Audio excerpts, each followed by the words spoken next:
Very good morning to all of you. Welcome to history by SRB। Myself Sanjay Rai Bhatt. और आज की video में हम लोग डिस्कस करेंगे कि आखिर एग्जामिनर्स फुल मार्क्स कब आपको देते हैं।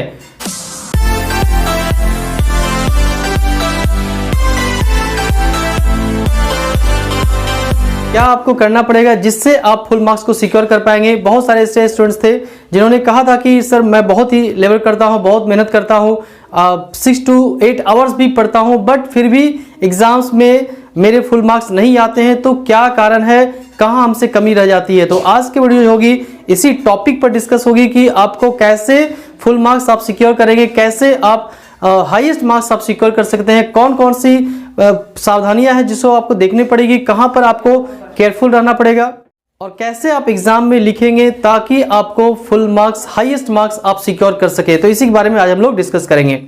अब आपको ध्यान यहां पर देना है कि जब आप एग्जाम में अपीयर होते हो, एग्जाम में आपको कॉपी मिल जाती है, तो आप स्टार्ट कैसे करते हो, कैसे आप वहां पर लिखना स्टार्ट करते हो, कौन कौन से ऐसे पॉइंट्स है जिसको आप माइंड में रखते हो। तो ये सारी चीजें बहुत ही फैक्टर करती है कि आपको कैसे हाईएस्ट मार्क्स मिल सकता है।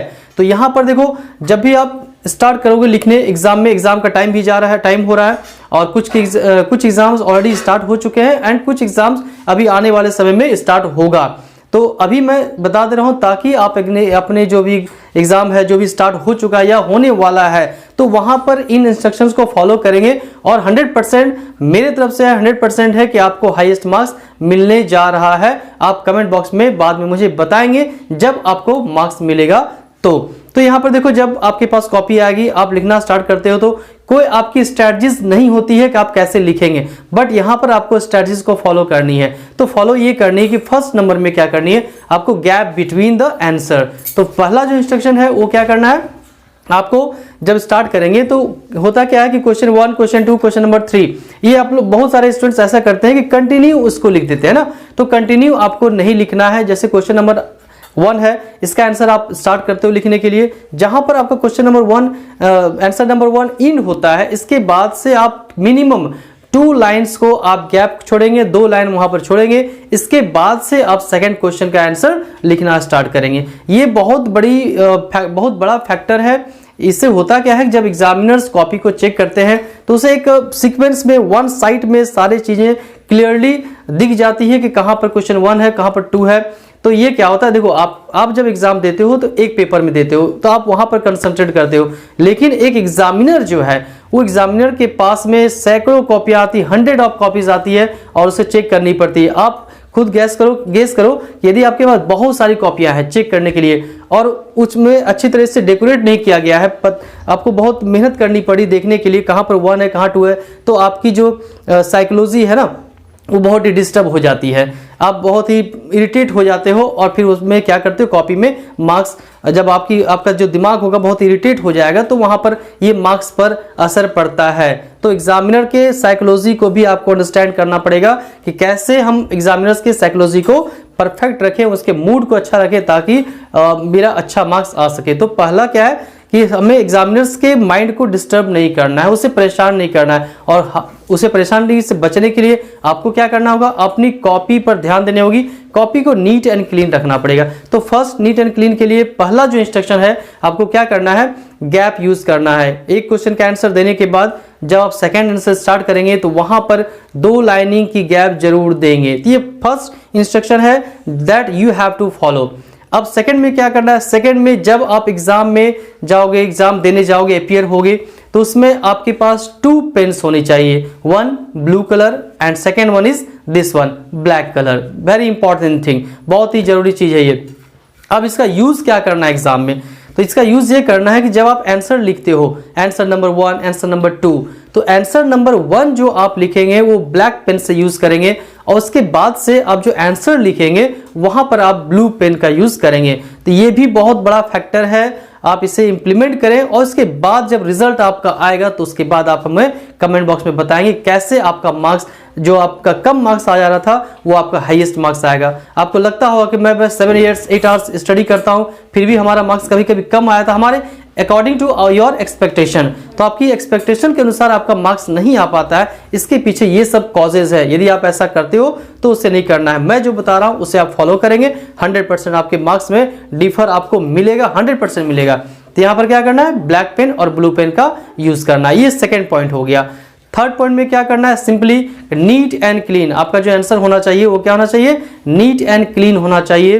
भले थोड़ा सा आपका टाइम लग सकता हो, बट नीट एंड क्लीन ऐसी राइटिंग आपकी होनी चाहिए जो एग्जामिनर्स को इजी वे में, एग्जामिनर्स ही may be able to read in a proper way, in easy manner ही may be able to read. तो ऐसा आसानी से एग्जामिनर पढ़ सके, यहाँ पर भी बहुत फैक्टर करता है आपके मार्क्स पर। यदि आपकी हैंड राइटिंग अच्छी नहीं होगी, बहुत तरह के अच्छी तरह से आप लिखे नहीं होंगे, तो एग्जामिनर क्या करेंगे, पूरी कॉपी अच्छे से चेक नहीं करेंगे और अपनी मर्जी से जो भी आपका मार्क्स होगा, जहाँ 5 मार्क्स होगा, हो सकता है वहाँ 2 मार्क्स मिल जाए।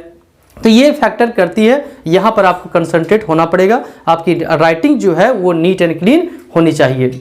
नेक्स्ट जो टॉपिक है, नेक्स्ट जो पॉइंट मैं आपको बता रहा हूं, नेक्स्ट जो इंस्ट्रक्शन है यहाँ पर है सीक्वेंस की बात मैं करूंगा। सीक्वेंस का मतलब ये होता है कि आप जो आंसर लिखते हो, बहुत सारे स्टूडेंट्स क्या करते हैं, क्वेश्चन नंबर 1 आ रहा है, ठीक है चलो भाई क्वेश्चन नंबर 1 का आंसर मैंने लिख लिया, 2 नहीं आ रहा है छोड़ो उसको, 3 नहीं आ रहा है छोड़ो उसको, 5 आ रहा है चलो, उसके बाद स्टार्ट करते हैं हम लोग क्वेश्चन नंबर 5 को आंसर लिखना।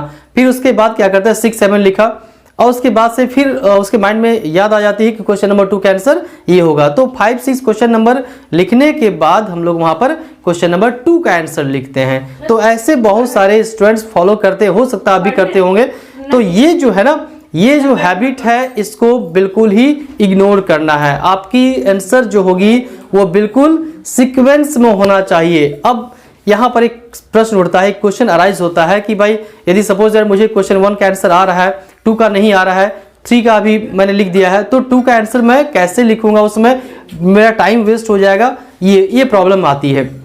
अब देखो इस प्रॉब्लम को कैसे हम सॉर्ट आउट कर सकते हैं। यहाँ पर करना क्या है, आपको सारे क्वेश्चंस को देख लेना है, कितना नंबर 5 मार्क्स का क्वेश्चन है, कितने 3 मार्क्स के क्वेश्चन है, कितने 1 मार्क के क्वेश्चन है। तो इसी के अनुसार आपको जो कॉपी मिलती है, आंसर शीट जो मिलती है, उसे आपको डिवाइड करनी होगी। मान लो कि 3-5 मार्क्स की आंसर है, तो 5 मार्क्स का जो क्वेश्चन होगा इसका आंसर आप कितने लाइन में लिख सकते हो, 7 लाइन, मैक्सिमम 7 या 8 लाइन में आपका 5 मार्क्स का कंप्लीट हो जाएगा। तो यदि मान लो कि आपका 5 मार्क्स का क्वेश्चन 3 है, तो क्या करेंगे, 8 3 जा 24, तो 24 उसके लिए आप क्वेश्चन आंसर का जो प्लेस होगा वो कॉपी में आप छोड़ देंगे लास्ट में। अब हर क्वेश्चन के लिए एक गैप बना ले कि मेरा ये क्वेश्चन जो है इतने में आ जाएगा। तो इस तरह से आप सीक्वेंस बना ले कि कहां से क्वेश्चन 1 होगा, 2 होगा, 3 होगा, 4 होगा, ऐसे आप बना सकते हो। तो अब उसके बाद जब गैप बना लेंगे, फिर क्या करना है, अब आप स्टार्ट करेंगे 1 से या लास्ट से जहां स्टार्ट करेंगे। तो उसमें क्या करना है कि मान लो सपोज आपको क्वेश्चन नंबर 1 आ रहा है, ठीक है आपने आंसर कर लिया, 2 का आपका आंसर नहीं आ रहा है, तो 2 के लिए जो आपने इस जगह जो स्पेस छोड़ा है उसी स्पेस को छोड़ देना है वहां पर। फिर 3 का जो स्पेस होगा, 3 का आंसर यदि आपको आ रहा है, जानते हो, तो 3 का आप बनाइए, 2 का जो होगा उसे लीव कर दीजिए, स्किप कीजिए उसे, ठीक है। तो इस तरह जो क्वेश्चन आपका आंसर नहीं आ रहा है स्टार्टिंग पीरियड में, तो उस क्वेश्चन का जो स्पेस होगा वो आप स्पेस को आप स्किप करते जाएंगे, बाकी सभी आप बनाते जाएंगे। अब क्या होगा, सारे क्वेश्चन के आंसर जब आप लिख लेंगे तो लास्ट में आप ट्राई करेंगे, टाइम आपके पास जब होगा तो आप रिकॉल करेंगे कि क्वेश्चन नंबर 2 हमारा जो स्किप हो चुका है, यदि आप आंसर को जानते हो या याद आ जाती है बाद में, तो उस क्वेश्चन का आंसर उसी प्लेस में लिखेंगे सीक्वेंसली जहां पर क्वेश्चन नंबर 2 का आंसर आपने दिया हुआ है, छोड़ा हुआ है। जैसे 1 के बाद जो छोड़ा हुआ है स्पेस, तो उस स्पेस में वहां पर आप लिखो। इस स्ट्रैटेजीज को आपको फॉलो करनी है, तो आपका आंसर क्या होगा, बिल्कुल सीक्वेंस में जाएगा। तो इससे क्या होगा, एग्जामिनर्स को कॉपी चेक करने में इजी होगी, और जब उनका माइंड कूल होगा, इजी वे में होगा, तो आपको मार्क्स ज्यादा मिलता है। वैसा नहीं कि गलत भी लिखा है तो आपको मार्क्स मिल जाएगा, वैसी बात नहीं कर रहा हूं। लेकिन यदि आपका सीक्वेंस में लिखा हुआ है तो वहां पर क्या होता है, कुछ थोड़ी बहुत अगर माइनस और प्लस हो भी जाता है तो भी वहां मार्क्स एग्जामिनर्स जो है नहीं काटते हैं। ये जानते हैं हाँ स्टूडेंट जो है पढ़ने वाला लड़का है, अच्छा है, इस सीक्वेंस में लिखा गया है, तो वहां पर ये चांसेस रहते हैं कि मार्क्स आपके काटे नहीं जाते हैं। तो ये आप फॉलो करेंगे, आपको 100% इसका बेनिफिट मिलने वाला है।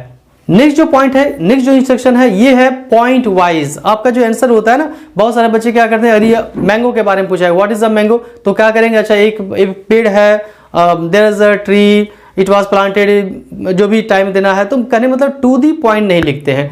तो यहाँ पर टू दी पॉइंट लिखना बहुत ही इंपॉर्टेंट है।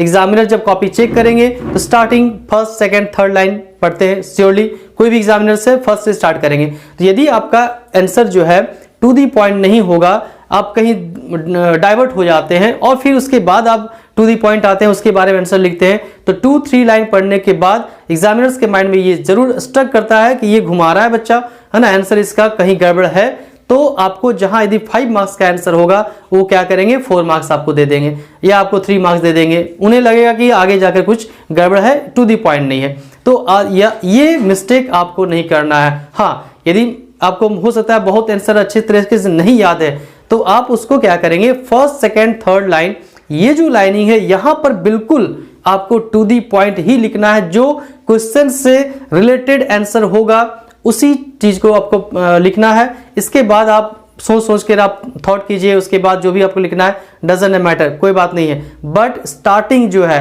ना, स्टार्टिंग जो फर्स्ट थर्ड लाइन होगी, फोर्थ लाइन होगी, इसे आपको बिल्कुल ही टू दी पॉइंट आपको लिखना है। तो यहां पर to the point next instruction हो गया दिस वन। तो इस बात पर आप ध्यान देंगे, इसको केयर करेंगे। ओके, नेक्स्ट वन की बात करें जो कि पॉइंट वाइज है।